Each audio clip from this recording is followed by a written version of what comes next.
main building block and foundation of your garden is the soil, so we have to take care of it. And right now, coming towards the end of winter, no matter where you are, once your soil is workable, then it is time to start amending, and you want to get ahead of it so that we can get it time to get into the ground, feed the microorganisms, and get ready. So let's build our foundation of our soil. Let's amend it and take care of it. So right now, we're going to harvest one of our beds completely, and then we're going to amend the bed and show you how that's done.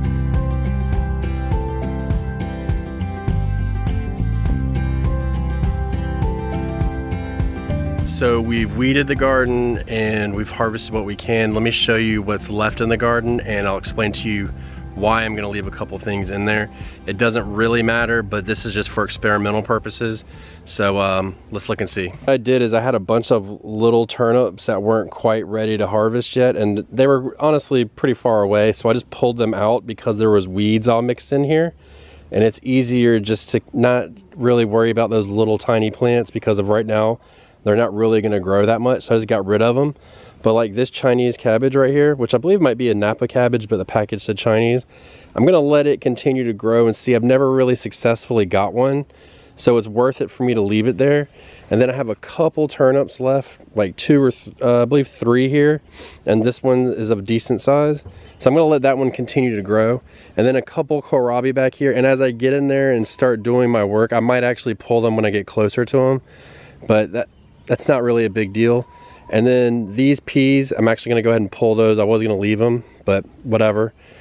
And this section here is garlic, and I already did the garlic. So everything here is, I did exactly what I said I'm gonna do to the rest of it. I just did it in this one small section. And so now that I'm standing here looking at it, these kohlrabi are actually gonna go because they are shading them out. So we'll start from here over and get everything done.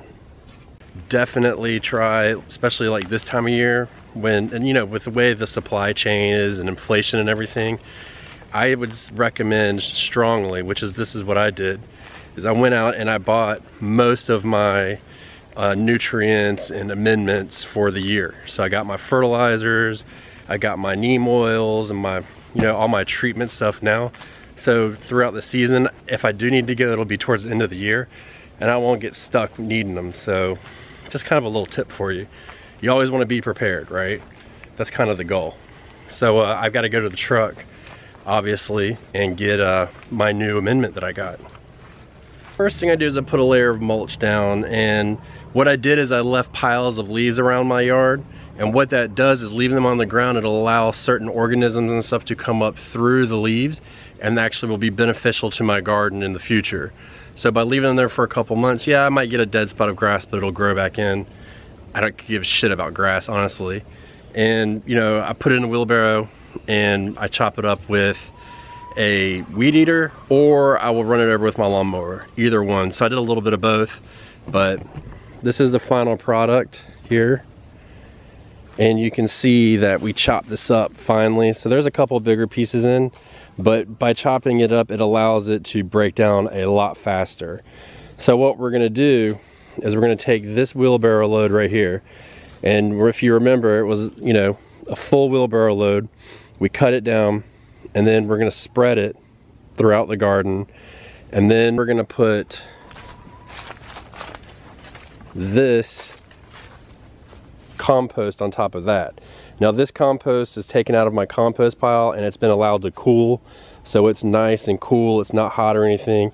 And we're gonna put that in to the compost, into the bed, and let that just kind of work its way in. So as we get rain and stuff over the next, I'd say about a month before I really start considering planting out here. At minimum a month. It's probably gonna be about 5 weeks. As it rains and stuff, that compost will actually work its way down into the soil more. So you want to put a good thick layer on. I usually put about 1 to 2 inches on. And right now I'm going to use that bucket, but if I have to come back later, I will. I just need to pull it out of the bottom of my other compost piles, so it might take me some time.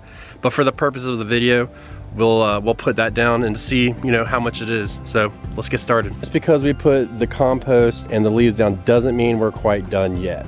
So we still, after that, we have another step to do, and then that is really like the icing on the cake.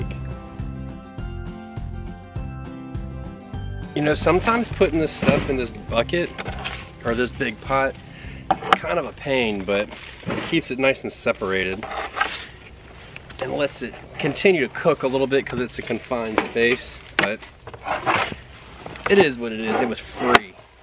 That's the beauty of it. So I got this pot off the side of the road as they were building a house, and usually in the last phase of building a house, depending on where you are, they'll put a tree in, and this big pot comes in a tree, so you can get them pretty free. But it's a happy compost because we have worms.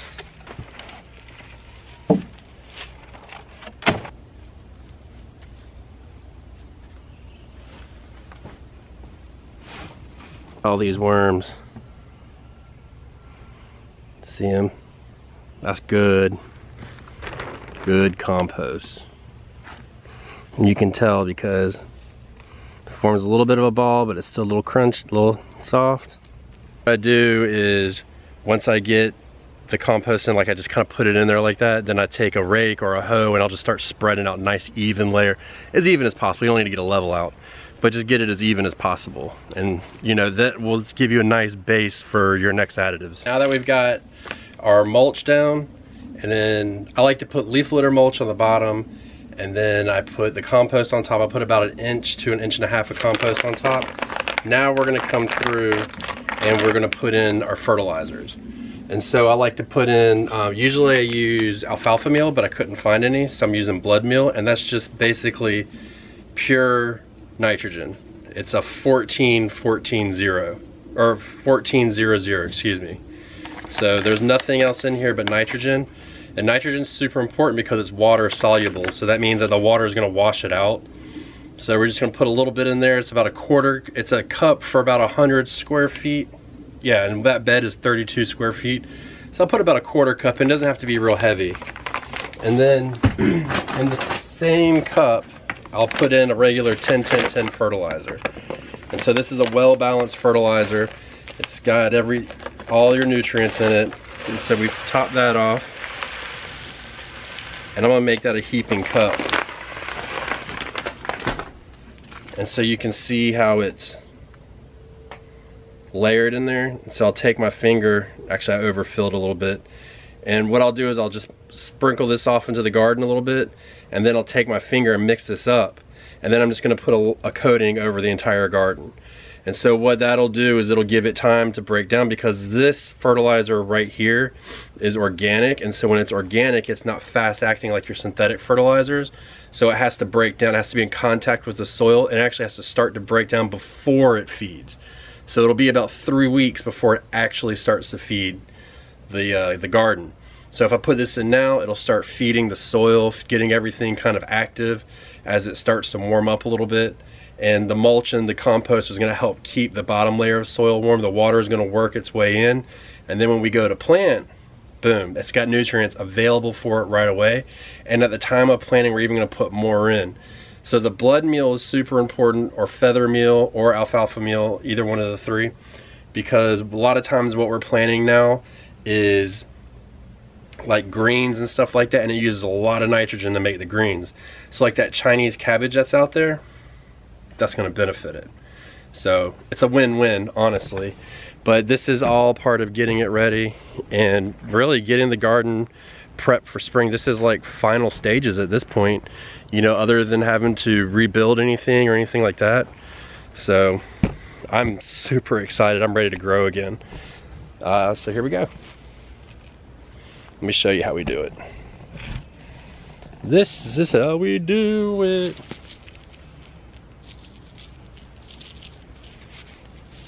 So we're just gonna mix that up a little bit now that we got that top layer off. And you can kind of see how I'm scooping that up and getting it in there. And that's just kind of working it up a little bit.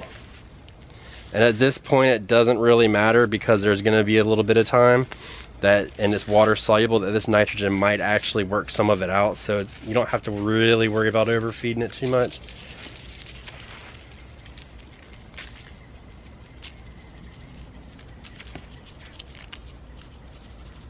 A little bit goes a long way, and at that point it's done. Now what I'll do afterwards is I'll probably come back and I leave a bale of straw out here.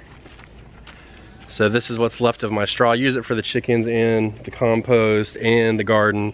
So I use it for a lot of things. And then I'll chop that up as well in about a week or two.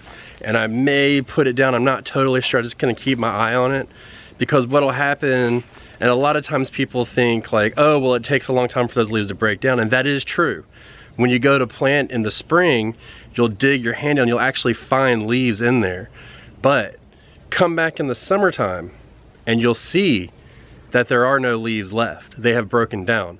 So what I do to combat that in the spring is I'll take a handful of compost again and I'll put it in that planting hole so that it's in complete contact with the soil at that point, or a bag garden soil or something like that. Sometimes it's easier just to get a bag of soil and tote it around with you as you plant, and then that will kind of give it a little bit, and then I'll throw a little bit more, just a little sprinkling of fertilizer. I'll take that same cup and do the same mixture and then just sprinkle a little bit in each hole as I plant, and that will give it enough to keep it going. So yeah, and do the test. Come back in the summer, in the middle of summer, when you go to plant like your tomatoes and stuff, or even afterwards, and just dig down a little bit, you won't find any of that stuff. But once we plant our spring garden, then I'll definitely put the straw down on top of it, because that's gonna keep that soil cool. In the southern states where I am, it gets warm fast, so that will keep it cooler. And that's really a big thing, so make sure that you keep that mulch on top after that. But at this point, it doesn't really matter. Look how nasty that is in there. Project number like 58. So yeah, that bed right now, that bed is ready to plant at this point. So we're not going to, but we're gonna let it rest and do its thing. So thanks so much. I hope you got a lot out of this. Now I gotta do the rest of my beds, but we're not gonna do that on here. And you know, the time it took me to do this video, other than chopping the leaves and stuff, is the time it took me in order to do this, maybe an extra 5 minutes. So it doesn't take long, and it'll give you a jump start on the season. So amend your garden soils, everybody. Happy gardening. Enjoy the rest of winter, get ready for spring, start your seeds. Backyard Gardens podcast, seed starting series coming up, so check it out. And we're so glad you're here. See ya.